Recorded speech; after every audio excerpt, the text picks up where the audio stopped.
The Senate is aware that election is an integral part of the democratic process to enable the citizenry determine fairly and freely who should lead them periodically at every level of government and take decisions that will shape their socio-economic and political destiny. Aware further that for a sound democratic growth, development and stability, and engendering the process of recruiting political leadership in a democratic society or setting, general election is bound to hold periodically as prescribed by the 1999 Constitution of the Federal Republic of Nigeria as amended. Agrees that Nigerian elections are stained with electoral violence that predate this fourth democratic dispensation, which commenced in 1999, as earlier elections in the First, Second, and Third Republics experienced similar dimensions of violence, which usually resulted in the loss of lives and destruction of properties. Believes that democratic growth, development, and stability comes through a learning process. However, such a learning process should be able to advance the positive element of the lessons that could foster the needed development and stability for national cohesion, integration, and unity. Notes, however, the election in the Fourth Republic from its commencement in 1999 has been stained with electoral violence, which has risen in each successive election to an unimaginable dimension. That death toll is skyrocketing and becoming a norm with successive elections, as though killing and destructions are part and parcel of the electioneering process, and it must be so. Observed through a flashback that, according to the United Nations Institute of Peace, in 2003 and 2007, 100 and 200 persons died, respectively, through election-related violence in the country. However, in 2011, post-election violence that took place in 3 days claimed about 800 lives, and properties that runs to billions of naira were destroyed. Observes further that, according to the National Human Rights Commission, between January and February 2015, about 58 people were killed in 61 incidents of electoral violence across 22 states in the country, while the National Security Tracker, NST, documented 106 election-related deaths, out of which 64 were killed months preceding the election. 44 persons also died in the 2 weeks following the elections, and most of these deaths were carried out by armed thugs. Notes that armed thuggery has increased more in 2019 compared to previous elections, with privileged politicians using either armed thugs or security agents to disrupt smooth electioneering processes.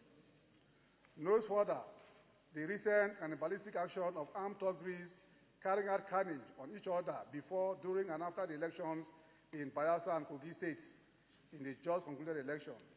This has called for the question, which way are we going as a country?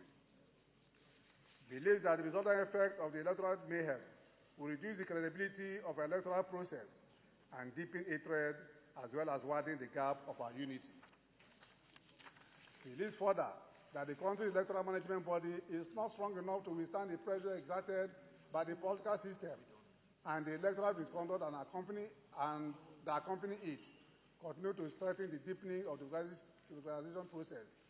This negative effect of electoral violence in the country will continue to reduce the citizens' confidence in the democratic process, as well as heighten the fears of possible democratic collapse. Agrees that to continue to exist as one united nation and deepen our democratic gains, it has become imperative that every Nigerian must be involved in curbing the excesses of the high pace of electoral violence in the country. The Senate accordingly resolved to 1. Condemn the spate of killings in electoral-related violence in the country. Observe a minute silence in honor of those that lost their lives in the just concluded Bayelsa Kogi elections and all previous elections. 3. Urge the National Orientation Agency and the Independent National Electoral Commission to carry out continued campaign against electoral violence in subsequent elections. Mr. President, I so move. Minority Leader. My name is Einaya Baribe. I represent Abia South. I want to thank our colleague and friend, Thompson Sekibo, for bringing yet this matter of electoral violence to the fore. A few days ago, elections held, and we had also had to go and condemn, especially the post-election violence that even led to the burning alive of a woman leader in Kogi State, which has led to widespread condemnation everywhere. Resort to violence at every point can never be countenanced by any Democrat. The point of democracy is contestation of ideas and then letting the people have the ability to be able to make choices. And those choices should be reflected on the ballot box, not choices that are now going to be forced on people through violence. So we join our friends to condemn in no uncertain terms this resort to violence that we have seen. I've listened very carefully to what he has said. I don't agree with the last part. The last part where he says, let's just leave the National Orientation Agency and INEC to do something. That is not the point. The point is that people have been known and seen to perpetuate violence. Nothing has been done to them. And once nothing is done to somebody, once nobody pays a price for criminality of this nature, it only breeds further violence. And so, what we should also add there is that the law enforcement agencies must be up to task.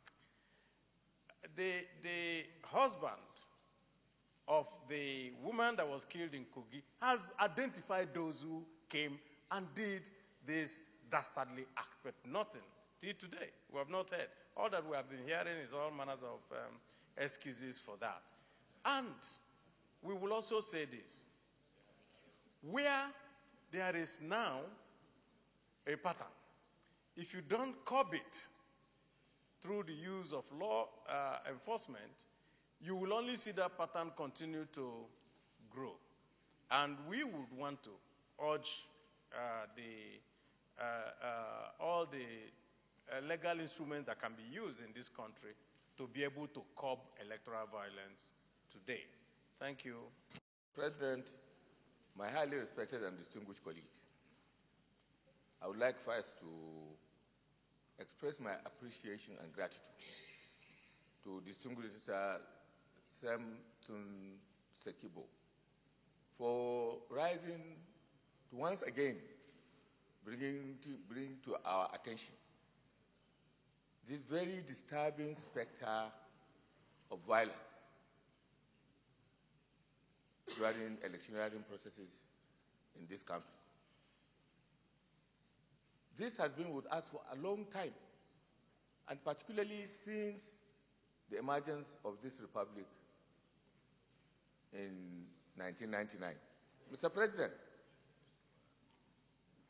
the specter of violence and its attendant consequences is one of the most unhealthiest events in our polity, and for which I think all of us politicians, irrespective of the party to which we belong, have a responsibility to address and to curb.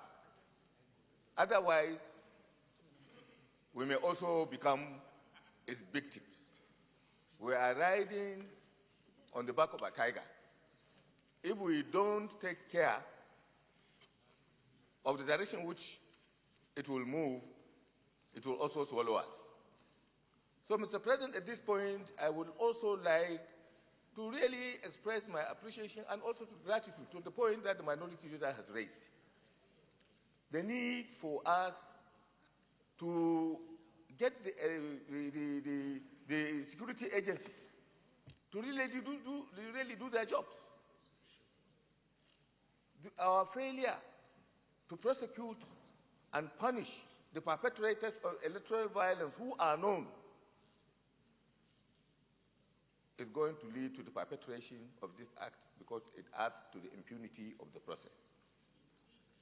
Therefore, I think it is important if the minority leader and myself can come up with a bipartisan bill to look at the punishments for electoral violence and see how we can raise a law in this particular chamber and also in the Federal House of Representatives to really take due note of this process and prescribe a legal regime that's going to be able to address it. Electoral violence knows no partisanship. Let's be very, very clear about it.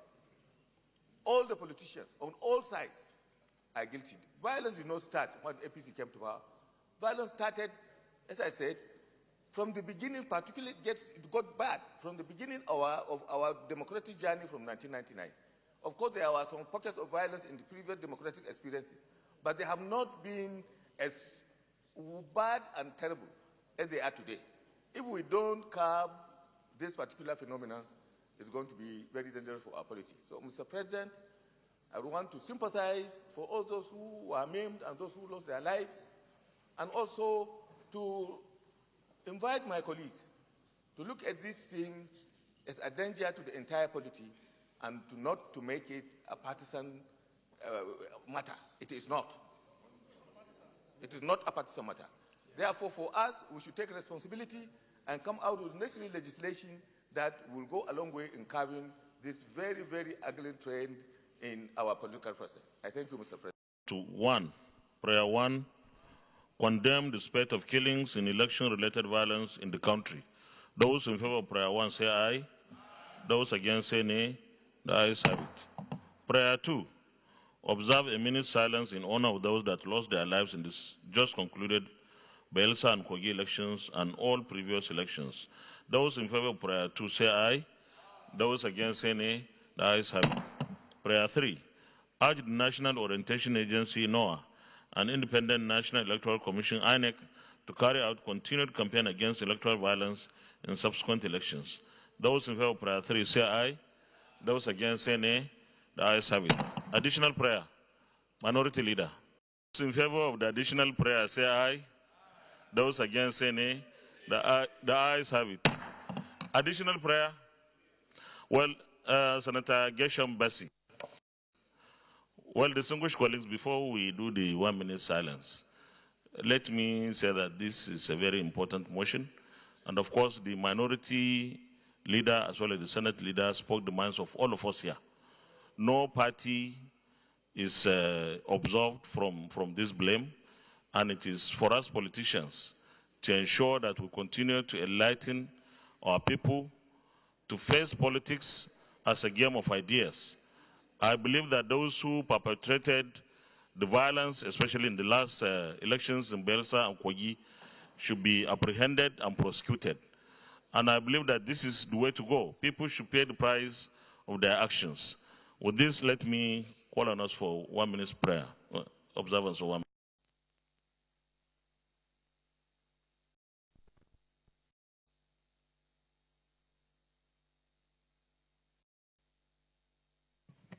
May the souls of our departed compatriots rest in perfect peace. Amen.